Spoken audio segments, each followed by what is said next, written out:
Last night at the gala, you said that your last documentary might be your last documentary, and I'm really hoping it's not, but I was wondering why you said that. Well, I said it at the end of Capitalism, a Love Story, which you'll see if you haven't seen it, if you're going to it this afternoon. And if not, it'll be on home video next week, I think. Well, there's a lot of reasons. None of them are going to sound very good.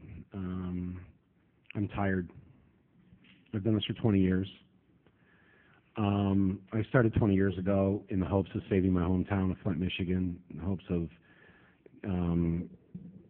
getting companies like General Motors to turn around and listen to the consumers and the public and all that. And so we know what happened to Flint. We know what happened to GM. And if you make a number of these films, and you can sit back and say, "Wow, I was really ahead of the curve." And what good does that do? Other than a few, pleasurable moments in the shower. I mean, what's... Oh, I was ahead of the curve. I love myself.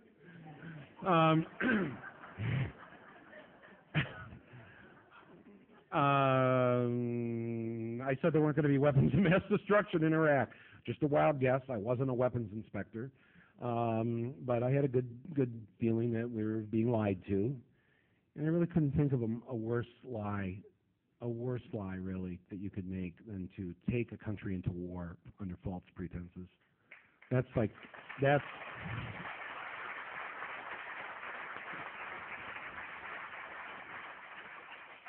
My poor dad, he was in the 1st Marine Division in the South Pacific all through World War II, and he's still with us. He'll be 89 in August, and he's just been beside himself with, because anybody who's really, really been in a war never wants to see that visited upon anyone else.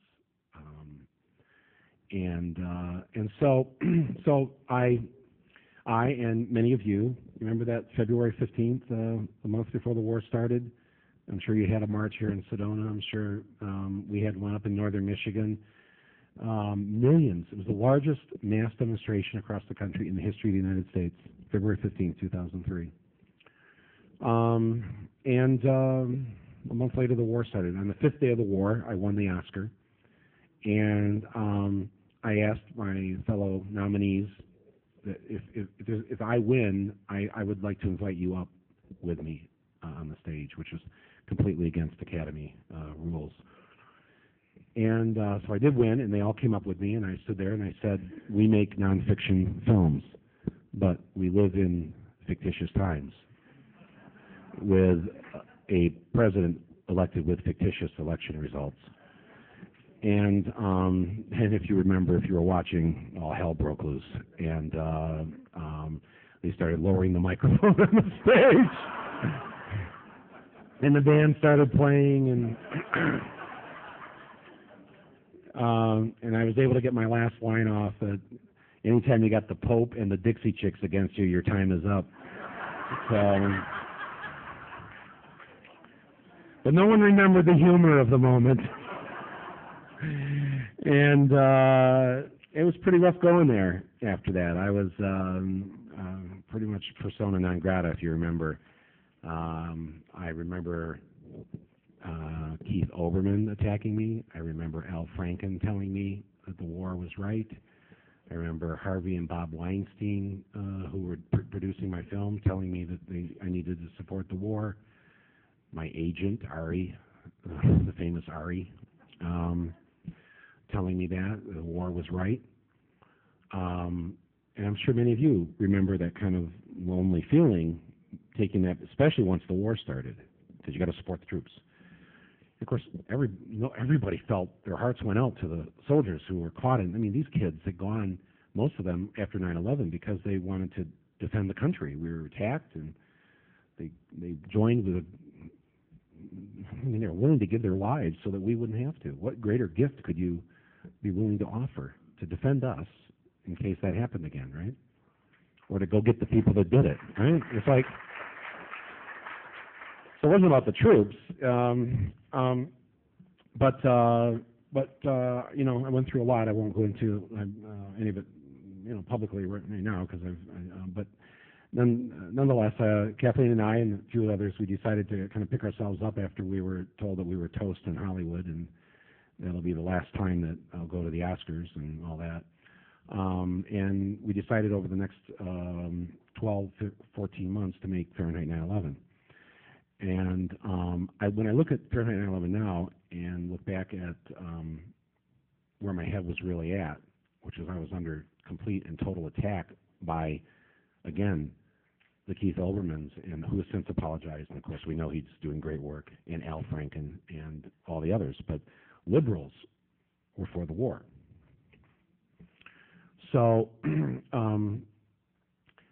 sort of pick myself up and to make that film, I look at the film now and I'm going, wow, what possessed me to make that film and to just stick to it? I'm because I know myself better than that, and if you knew me better than that, you'd know that I'm not as brave as I may appear to be. So so I'm not able to turn GM around. I'm not able to save Flint. I'm not able to stop a war that's still going on. 2.5, 3 years ago, I think, okay, nobody's been allowed to talk about health care since Hillary got booted, and Hillary Care got booted. And so I thought it was time to bring this subject up again. And now it's in full force, and now I see what's going to happen. Nada. So after all of this, I just am at the place of, I don't mean to sound, I don't want you to leave with a, I don't want to, I really want people to be optimistic, and I do want hope to survive all of this. But on a personal level, it's taken a lot out of me. And you can, I mean, I've never been a skinny guy, but you can, if you watched Roger and Me the other night, I look like a normal Midwestern guy in that movie. And at what point do you say this is hurting me too much personally? You know, this is doing too much negative on my own existence. And yes, it's good to be selfless, and I try to be as selfless as I can. And I know you like to see these movies, and I like to make them, but there are those moments, and there are many, where I think, what is the friggin' point? Because nothing seems to really change. And then I go back and I take the long view, and I say to myself, well, you know, actually things do get better. We were a slave nation of slave owners, you know, and women couldn't vote.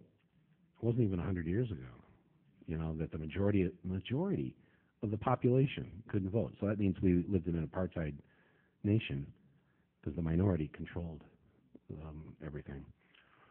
So if you look at that, the long view of it, things get better. Our daughters, thanks to, you know, the Mary Fishers and my wife and all of you women, and have it better.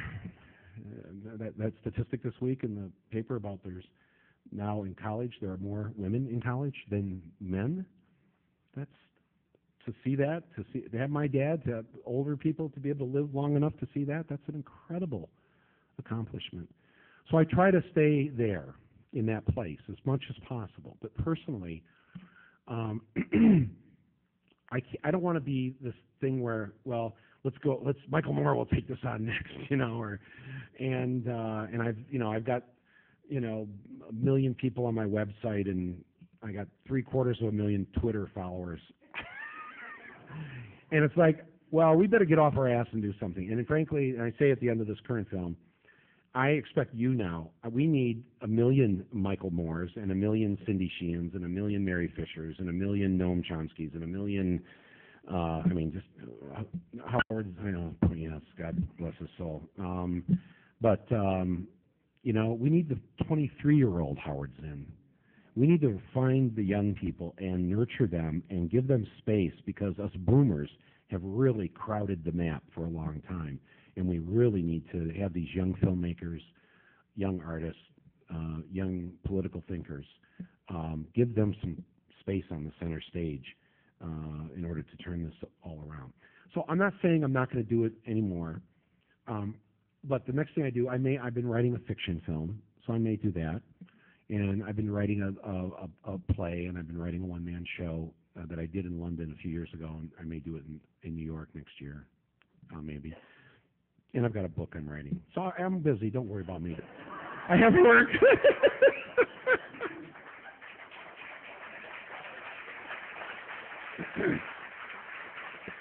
I just want you to hear I'm just human. That's all. I'm just like you, right? Do you ever get tired?